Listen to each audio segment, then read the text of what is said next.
नमस्कार दोस्तों, आप देख रहे हैं कुर्सी का सच। अगर आप बिहार में पंचायत चुनाव का इंतजार कर रहे हैं या फिर मुखिया, सरपंच, पंचायत समिति या वार्ड सदस्य का चुनाव लड़ने की तैयारी कर रहे हैं, तो आज का ये वीडियो आपके लिए बहुत ही खास है। क्योंकि पंचायत चुनाव को लेकर इन दिनों एक सवाल सबसे ज्यादा पूछा जा रहा है। आखिर पंचायत चुनाव की तारीख आगे क्यों बढ़ रही है? क्या चुनाव टल गया? क्या चुनाव अगले साल होगा? और अगर चुनाव में देरी होती है तो इसका सबसे ज्यादा असर किस पर पड़ेगी? आज इसी पूरे मामले को आसान भाषा में समझेंगे। सबसे पहले एक बात बिल्कुल साफ कर देते हैं। सोशल मीडिया पर पंचायत चुनाव को लेकर तरह-तरह की तारीखें और दावे वायरल हो रहे हैं। लेकिन किसी वायरल पोस्ट को देखकर ये मान लेना सही नहीं है कि चुनाव की तारीख फाइनल हो गई है। क्योंकि पंचायत चुनाव कराने से पहले कई जरूरी प्रक्रियाएं पूरी करनी होती हैं। और इस समय सबसे महत्वपूर्ण मुद्दा है परिसीमन। अब परिसीमन क्या होता है? चलिए सीधे शब्दों में समझते हैं। किस गांव को किस पंचायत में रखा जाएगा, कौन सा वार्ड किस क्षेत्र में होगा और पंचायत तथा वार्ड की सीमाएं किस तरह तय होगी। इन चीजों को तय करने की प्रक्रिया को परिसीमन कहा जाता है। अगर पंचायत की सभी सीमाओं को बदलाव जरूरी है तो चुनाव से पहले ये प्रक्रिया पूरी करनी होती है। यानी सिर्फ चुनाव की तारीख घोषित कर देने से चुनाव नहीं हो जाता। इनके साथ-साथ मतदाता सूची, पंचायतों की स्थिति और आरक्षण जैसी कई तैयारियां भी जुड़ी होती है। अब आता है सबसे बड़ा मुद्दा, आरक्षण। गांव में चुनाव लड़ने वालों के लिए सबसे बड़ा सवाल यही रहता है कि इस बार उनकी पंचायत या वार्ड की सीट किस वर्ग के लिए आरक्षित होगी।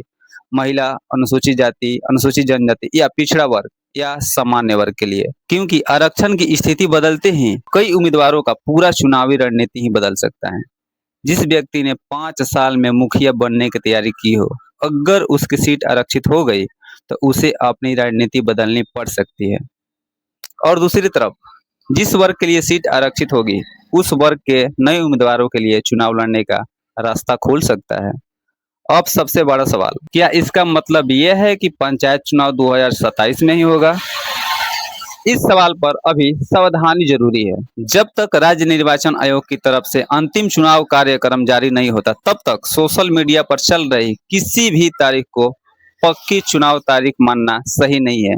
इसीलिए अगर आपको कोई भी पोस्ट या वीडियो मिले कि पंचायत चुनाव की तारीख फाइनल हो गई है, तो सबसे पहले उसका आधिकारिक स्रोत जरूर चेक करें। अब बात करते हैं गांवों के आम लोगों की। अगर चुनाव की प्रक्रिया में देरी होती है तो गांव में सवाल उठना स्वाभाविक है। नई पंचायत कब बनेगी, नई प्रतिनिधि कब आएंगे और पंचायत के विकासों पर क्या असर पड़ सकता है। इन सवालों का सही जवाब आधिकारिक चुनाव कार्यक्रम और संबंधित आदेश जारी होने के बाद ही पूरी तरह साफ होगा।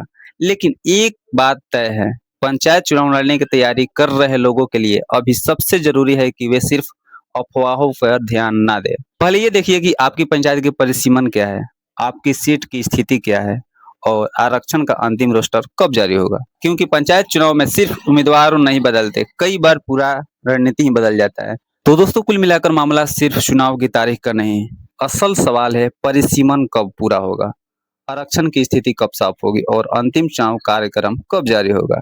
यही 3 चीजें आने वाले पंचायत चुनाव को गांव राजनीति और पूरा समीकरण बदल सकती है।